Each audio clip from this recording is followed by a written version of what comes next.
Moments ago, Israel launched Operation Rising Lion, a targeted military operation to roll back the Iranian threat to Israel's very survival. This operation will continue for as many days as it takes to remove this threat. For decades, the tyrants of Tehran have brazenly, openly called for Israel's destruction. They've backed up their genocidal rhetoric with a program to develop nuclear weapons. In recent years, Iran has produced enough highly enriched uranium for 9 atom bombs. 9. In recent months, Iran has taken steps that it has never taken before, steps to weaponize this enriched uranium. And if not stopped, Iran could produce a nuclear weapon in a very short time. It could be a year, it could be within a few months, less than a year. This is a clear and present danger to Israel's very survival. 80 years ago, the Jewish people were the victims of a Holocaust perpetrated by the Nazi regime. Today, the Jewish state refuses to be a victim of a nuclear Holocaust perpetrated by the Iranian regime. Now, as Prime Minister, I've made it clear time and again, Israel will never allow those who call for our annihilation to develop the means to achieve that goal. Tonight, Israel backs those words with action. We struck at the heart of Iran's nuclear enrichment program. We struck at the heart of Iran's nuclear weaponization program. We targeted Iran's main enrichment facility in Natanz. We targeted Iran's leading nuclear scientists working on the Iranian bomb. We also struck at the heart of Iran's ballistic missile program. Last year, Iran fired 300 ballistic missiles at Israel. Each of these missiles carries a ton of explosives and threatens the lives of hundreds of people. Soon, those missiles could carry a nuclear payload, threatening the lives not of hundreds, but of millions. Iran is gearing up to produce 10,000 of those ballistic missiles within 3 years.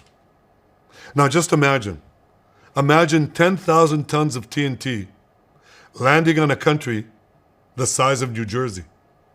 This is an intolerable threat. It too must be stopped. Iran is now working on what it calls the new plan to destroy Israel. You see, the old plan failed.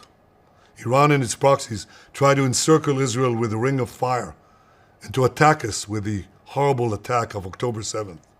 But the people of Israel, the soldiers of Israel, rose like lions to defend our country. We crushed Hamas, we devastated Hezbollah, we hit Iranian proxies in Syria and Yemen. And when Iran directly attacked us twice last year, we struck back inside Iran itself. Yet in defending ourselves, we also defend others. We defend our Arab neighbors. They too have suffered from Iran's campaign of chaos and carnage. Our actions against Iran's proxy Hezbollah led to the establishment of a new government in Lebanon and the collapse of Assad's murderous regime in Syria. The peoples of those two countries now have a chance for a different future, a better future. So too do the brave people of Iran, and I have a message for them. Our fight is not with you. Our fight is with the brutal dictatorship that has oppressed you for 46 years. I believe that the day of your liberation is near. And when that happens, the great friendship between our two ancient peoples will flourish once again. I want to assure the civilized world, we will not let the world's most dangerous regime get the world's most dangerous weapons. And Iran plans to give those weapons, nuclear weapons, to its terrorist proxies. That would make the nightmare of nuclear terrorism all too real. The increasing range of Iran's ballistic missiles would bring that nuclear nightmare to the cities of Europe and eventually to America. Remember, Iran calls Israel the small Satan. It calls America the great Satan. And this is why for decades, it's led millions in the chants of death to Israel and death to America. Today, Israel is responding to those genocidal calls with action and with a call of our own. Long live Israel and long live America.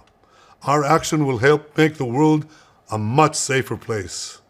I want to thank President Trump for his leadership in confronting Iran's nuclear weapons program.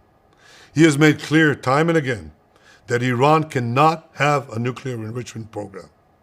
Today, it is clear that Iran is just buying for time. It refuses to agree to this basic requirement of peaceful nations. That is why we have no choice but to act, and act now. The hardest decision any leader has to make is to thwart a danger before it is fully materialized. Nearly a century ago, facing the Nazis, a generation of leaders failed to act in time. They were paralyzed by the horrors of World War I. They were determined to avoid war at all costs, and they got the worst war ever. They adopted a policy of appeasement. They closed their eyes and ears to all the warning signs. That failure to act resulted in World War II, the deadliest war in history. It claimed the lives of 60 million, including 6 million Jews, a third of my people. After that war, the Jewish people and the Jewish state vowed, never again. Well, never again is now. Today, Israel has shown that we have learned the lessons of history. When enemies vow to destroy you, believe them. When enemies build weapons of mass death, stop them. As the Bible teaches us, when someone comes to kill you, rise and act first. This is exactly what Israel has done today. We have risen like lions to defend ourselves.